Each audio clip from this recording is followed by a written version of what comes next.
C'est vrai qu'on construit dans l'eau, puisque les ponts sortent de l'eau. Effectivement. Mais en saison de pluie, le conseil qu'on pourrait donner le plus facile, c'est que si on n'est pas sorti, je dis si le bâtiment n'est pas encore sorti des terres, le conseil le plus simple, c'est de ne pas construire.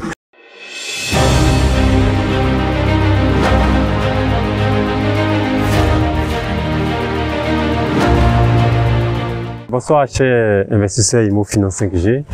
Aujourd'hui nous avons la joie et l'honneur de recevoir une icône de l'immobilier, un expert de son état, un ingénieur, Foucha Kounan Hervé. Et là nous sommes en pleine saison des pluies en Côte d'Ivoire. Donc Hervé, quel conseil tu peux donner à ceux qui veulent coûte que coûte construire en période de pluie? Parce que la météo malheureusement, on nous dit que depuis le mois de mai jusqu'en août, on sera rempli d'eau.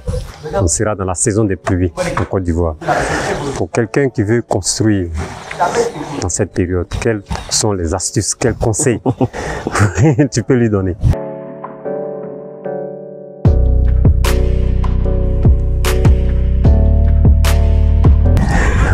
Merci, Jacques. Merci à Jacques. Bonsoir à tous. C'est vrai qu'on construit dans l'eau, puisque les ponts sortent de l'eau. Effectivement.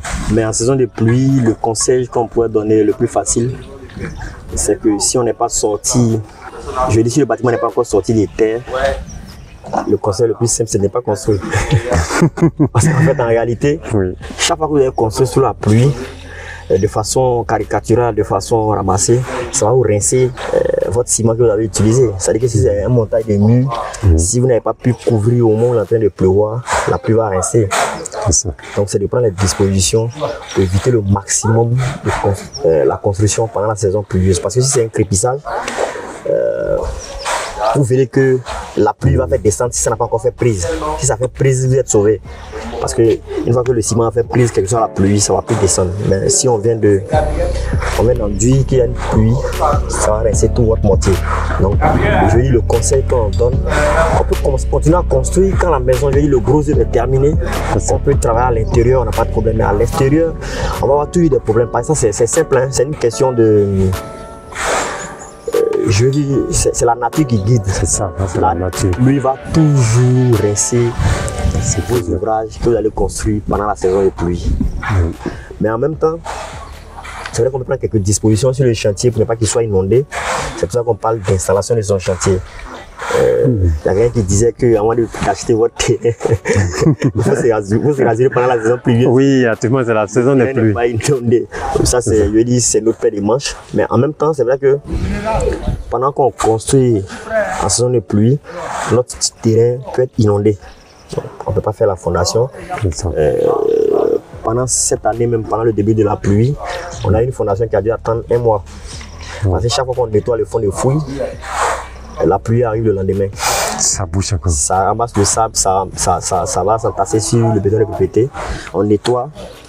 Le lendemain, quand on s'apprête à couler, plus encore. Donc on a dû attendre 1 mois après avant de commencer à construire. Pour vous dire simplement que c'est de prendre les dispositions pour sortir le bâtiment avant que la saison des pluies ne commence. Parce que je veux dire, si la pluie commence, naturellement, on ne peut pas construire le bâtiment.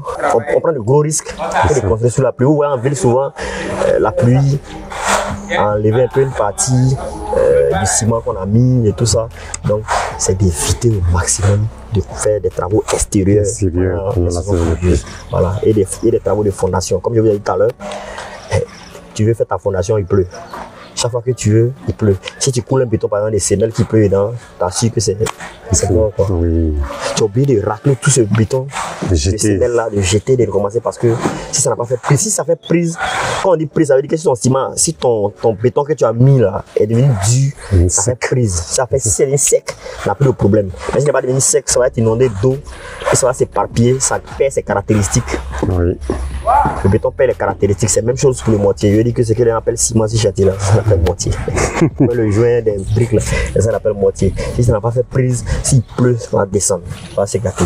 Donc c'est de faire le maximum avant la saison des pluies. Et si on a moins 2-3 jours de soleil, tu profites. Tu fais un peu. Donc, en saison de pluie, c'est ce qu'on peut faire. Sinon, il n'y a pas de secret. qui existent. C'est vrai, on construit dans l'eau, mais on prend des dispositions particulières pour construire dans l'eau. Oui, le béton coûte cher. Au fur et à mesure qu'on fait le béton, il doit sécher, il doit faire prise en même temps. Au niveau des ponts? Oui. Au fur et à mesure qu'il doit faire prise, ou bien on fait des préfabriqués, on fait des pieux qu'on tape. C'est une autre paire de manches. Il y a plusieurs techniques dans le béton. Voilà. Ok, merci en tout cas, merci beaucoup pour ce petit conseil.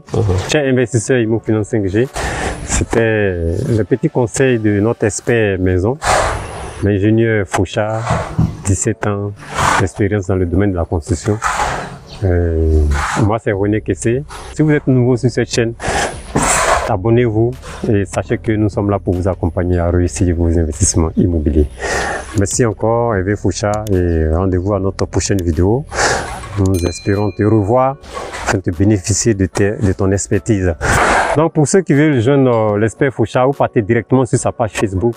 C'est conseils et astuces pour réussir dans la construction bâtiment de Fouchard. C'est notre Bénet qui nous accompagne sur tous nos chantiers, sur toutes nos mini-cités. Merci et rendez-vous à notre prochaine vidéo. Et surtout, n'oubliez pas de vous abonner à notre chaîne. Imo Finance 5G pour réussir votre investissement immobilier.